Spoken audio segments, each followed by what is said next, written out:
2022 dundo buche mapacho kendi gisanieri kasore mar timo ikruok kaachiel kod lokruok makoni kod kocha. Johera mag dundod bura mar UDA bende gisanieri ntiere koda chochni kaluwore gi jogo eko bende gibiro siro bang' wuok e dundod bura noero mar Jubilee.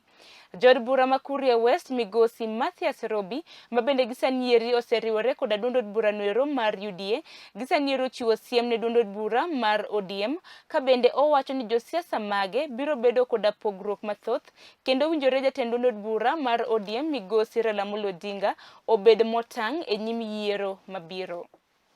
Jubilee saa hii imekwisha. Chama ni UDA. Chama ni UDA. Na UDA inaongozwa na naibu rais William Samoei Ruto. Wale wameona siasa ya juzi, nafikiri mumeona. Pale hata rais anatoka, chama ni UDA. Kama vile ODM alienda akajiegemeza pale kwa rais. Yeye anafikiri ati Uhuru atakuja aseme ati Raila tosha. Ndoto ya mchana hiyo. Haiwezekani. Wakenya wameangalia mambo ya BBI, sisi tulikuwa tunasema, na hata mimi nilipiga no. Ile kubwa no. Na nilipiga kwa niaba ya Wakuria nyinyi. Yale mnapanga kinyume ya sheria ya Kenya na kinyume ya wananchi itaanguka. Katika mahakama muliona nini? Muliona yes ama muliona no? No. Na hiyo BBI itaanguka kuanguka na imeisha anguka, na nataka niambie viongozi kuwa tuheshimu mahakama, tuheshimu kanisa. Kama mahakama imesema kwamba sheria haikufuatwa ya BBI ya kurekebisha katiba, ibaki hapo hapo. BBI wa Kenya wamekataa kila mahali. Sasa tulikuwa tumetegemea kwamba tulikuwa tunatarajia kuwa mahakama ikikosea iende kinyume ya wananchi, iende kinyume ya wale watu walisema no. Sasa ingekuja kwa wananchi hapa, nyinyi ndio mungeangusha.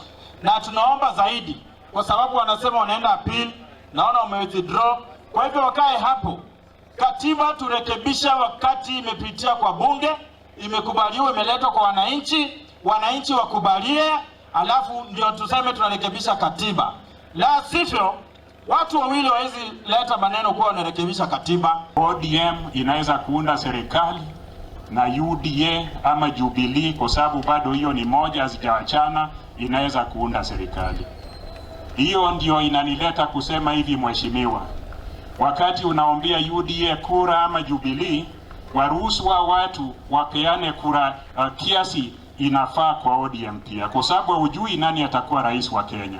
Tafadhali mkigawa kura, mpeane ya ODM kiasi mzuri, mpeane hiyo ingine kiasi mzuri. ODM tukifaulu vile naona tutafaulu hivi, basi mkija kwa baba, mimi nitakuwa na sauti nikipeleka watu wote kwa baba, na baba hajue watu wake wako hapa. Kadhi nyime kodweche manyien